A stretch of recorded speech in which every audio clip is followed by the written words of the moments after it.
అందరికీ నమస్కారం.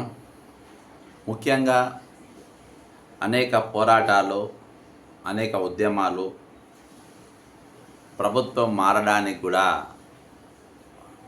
సమగ్ర శిక్ష ఉద్యోగుల యొక్క సంఘం కానీ ఉద్యోగులు కానీ మరి ఎంతగానో దోహదపడ్డది. కానీ ఈరోజు విద్యాశాఖ ముఖ్యమంత్రి రేవంత్ రెడ్డి గారి యొద్ద ఉన్నప్పటికీ మరి ఈరోజు వరకు వాళ్ళ సమస్యల పరిష్కారానికి ఒక్క అడుగు కూడా ముందు వేయలేదు.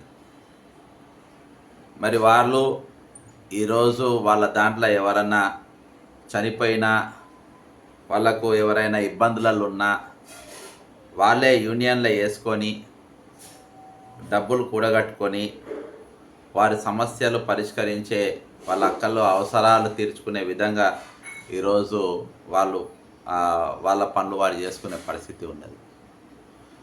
ఈరోజు మనము కేంద్రం నుండి వచ్చే శాలరీస్ కూడా వీళ్ళకి పూర్తి స్థాయిలో వీళ్ళ నిధులు వీళ్ళ ఖర్చు పెట్టకుండా వేరే వాటికి, అంటే ఇది ఇయాటి సమస్య కాదు, రేవంత్ రెడ్డి గారు చేసిన సమస్య. తెలంగాణ ఏర్పడ్డ నుండి అనేక సంస్థలు, అనేక ప్రభుత్వంలో ఉన్న కాంట్రాక్టు ఎంప్లాయీస్ వాళ్ళు చాలా ఇబ్బంది పడుతున్న విషయంలో ఇది.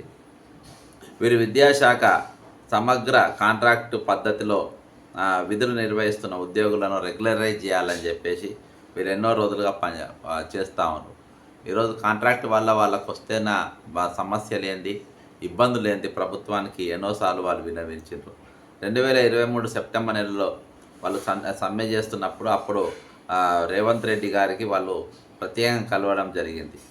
అప్పటి వరకు ఎంటీపీఎస్ ఇస్తామని కూడా మరి వారు చెప్పారు. కానీ ఇంతవరకు అవేవి కూడా జరగలేదు.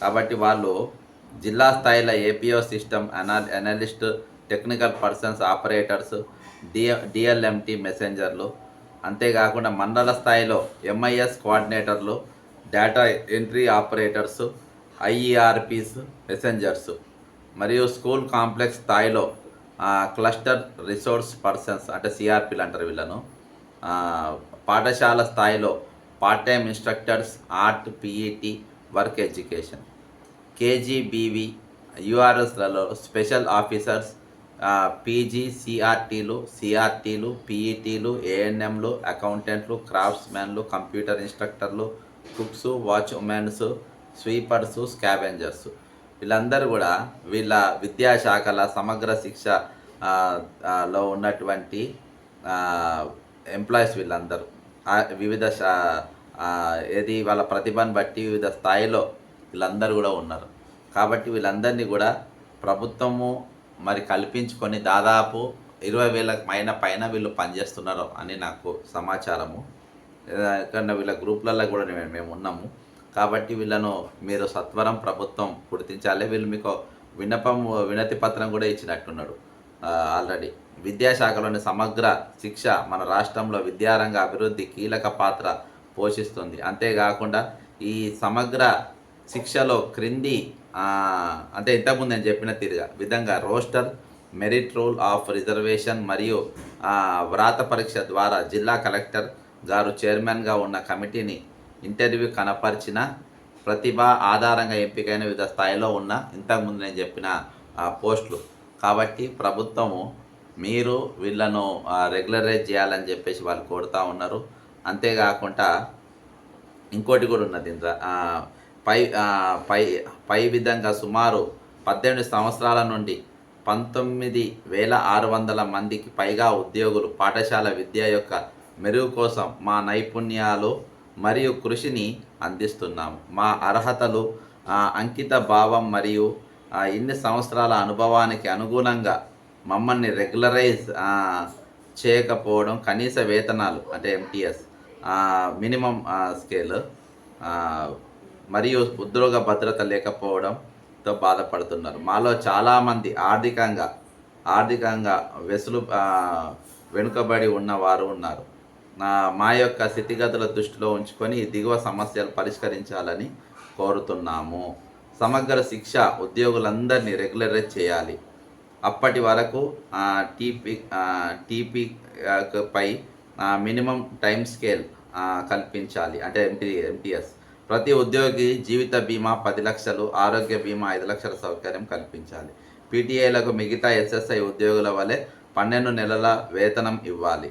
ఎస్ఎస్ఏ ఉద్యోగులకు పదవి విరమణ చేస్తున్న వారికి బెనిఫిట్స్ కింద 20 లక్షలు ఇవ్వాలి. పై డిమాండ్లలో మేము ఇటీవల 25 రోజులు రిలే నిరసనలు కొనసాగిన క్రమంలో వరంగల్ జిల్లాలో గౌరవనీయులు రేవంత్ రెడ్డి గారు, మనం ఆ వీడియో కూడా చూసినాం, రేవంత్ రెడ్డి గారు పోయి అక్కడ వాళ్ళకి ఇది చాలా చిన్న సమస్య, దీన్ని వెంటనే పరిష్కరిస్తామని కూడా ఆ రోజు చెప్పాను. మరి ఈరోజు ఆ మాట పైన నిలబడాల్సిన అవసరం ఉన్నది. ఖచ్చితంగా ఎస్ఎస్ఏల తరపున నిలబడాలి. వచ్చే రోజులలో మేము కూడా వీళ్ళకి బాసరగా ఖచ్చితంగా నిలబడతాం, పోరాడతాం. ఈరోజు వీళ్ళ యూనియన్ ఎంత బాగుందనంటే ఎవరికి ఏ సమస్యలు వచ్చినా వీళ్ళు తలా పావులో రూపాయి వేసుకొని వాళ్ళ ఉద్యోగులను వాళ్ళు కాపాడుకునే పరిస్థితుల్లో ఈరోజు ఉన్నారు. నిజంగా వీళ్ళ ఐక్యతకు మనము వాళ్ళకు అభినందాల్సిందే. ఖచ్చితంగా వీళ్ళకి బాసటగా కూడా మనం నిలబడాలి. ఈరోజు ముఖ్యమంత్రి గారు ఒకసారి వీళ్ళతో చర్చలు జరపండి. ఈరోజు ప్రభుత్వంలో ఉన్న మన జిల్లాల మండల స్థాయిలలో, గ్రామ స్థాయిలలో ఉన్న స్కూళ్ళను ఏ విధంగా మెరుగుపరచగలుగుతాం, వీళ్ళ స్టాఫ్ ఏ విధంగా మనకి ఇవ్వగలుగుతుంది. ఈరోజు నిన్న మొన్న మనం చూసినాం శ్రీ చైతన్యలో ఏ విధంగా ఉన్నది, ఏ పరిస్థితి ఎట్లున్నది మహిళా కమిషన్ కళ్ళారా చూపించింది. కాబట్టి గ్రామీణ ప్రాంతాలకు వెళ్ళిపోతే వాళ్ళకు కొంచెము వీళ్ళకి డైరెక్ట్ టచ్ ఉంటుంది. కాబట్టి వాళ్ళను ఎక్కడ పోతే ఏం బాగుంటుందని చెప్పేసి వాళ్ళకి చెప్పే పరిస్థితి కూడా ఉంటుంది. కాబట్టి అంటే వాళ్ళని ఎడ్యుకేట్ చేసే పరిస్థితులు ఉంటాయి. తల్లిదండ్రులు వెళ్ళిపోయి డైరెక్ట్ చైతన్య ఏమైనా డాక్టర్లు అవుతారు, ఇంజనీర్లు అవుతారు అని లేస్తాం. వీళ్ళు ఇంకా వీళ్ళని ఏ విధంగా వాడుకోవచ్చు. కిందికి వెళ్ళి 20,000 మంది ఈరోజు కనెక్టివిటీ ఉందంటే అది మామూలు విషయం కాదు. కాబట్టి ముఖ్యమంత్రి రేవంత్ రెడ్డి గారు తక్షణం బుర్ర వెంకటేష్ గారు మీరు వీళ్ళతోని చర్చ జరపాల్సిన అవసరం ఉన్నది. ఏ విధంగా వీళ్ళ నైపుణ్యాన్ని వాడుకోగలుగుతాము, ఏ విధంగా వీళ్ళు ఉపయోగపడతారు అని చెప్పుకుంటే అదేవిధంగా వీళ్ళకు ఉపాధి దశగా వీళ్ళకు ఒక ఉద్యోగ భద్రత అనేది కూడా వీళ్ళకి కల్పించాలి. ఇవి పెద్ద సమస్యలు ఏం కాదు, చాలా చిన్న సమస్యలు. ఈరోజు లక్షల కోట్ల రూపాయలతోని మన ప్రాజెక్టుల నిర్మాణాల కోసం, మన స్వార్థం కోసం ఎన్నో కేటాయిస్తూ ఉన్నాం. కానీ ఏదైతే మౌలిక వసతులైనటువంటి విద్య కానీ వైద్య కానీ మనం పెడిచెవిన పెడుతున్నాం. కాబట్టి దీనిపైన వెంటనే ప్రభుత్వం స్పందించాలి. రేవంత్ రెడ్డి గారు మీరు దిగి రావాల్సిన అవసరం లేదు.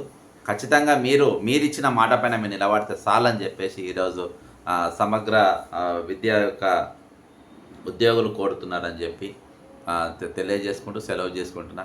జై తెలంగాణ, అమరవీరులకు జోహార్.